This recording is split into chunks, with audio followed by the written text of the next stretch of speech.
உங்களோட வீடு தான் ஸ்கொயர், இது டேப், இதை விட்டுருங்க. இந்த இதில் வந்துட்டு நீங்கள் இதுதான் ஸ்கொயர், 30-40 வீடு வச்சுருக்கீங்க 2400 ஸ்கொயர் ஃபீட்டில். அப்போ வசதி கொஞ்சம் இருக்கும்போது கட்டிட்டீங்க, இவ்வளோ பாதி கட்டிட்டீங்க, அரை கிரவுண்டில் வீடு கட்டிட்டீங்க, இன்னும் அரை கிரவுண்டு வச்சிருக்கீங்க. இப்போ கொஞ்சம் காசு வந்துருச்சு. அப்பவும் இதுதான் ஈஸ்ட்டு, இதுதான் ஈஸ்ட், மொத்தத்துக்கு இதுதான் building east, south east, north east, south west, north west. சரியா? இப்போ வீடை கட்டிட்டு இது வரைக்கும் கட்டிட்டு இது காலியாக இருக்கு.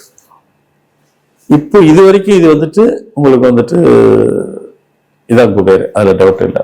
இப்போ பக்கத்தில் இடம் இருக்கு இல்லைங்களா, அது உங்கள் பில்டிங்களோட கனெக்ட் பண்ணுறீங்களா இல்லைன்னு எனக்கு தெரியாது. இல்லை நாங்கள் வாடகைக்காக கட்டுறோம் அப்படின்னாக்கா கட்டிக்கிங்க.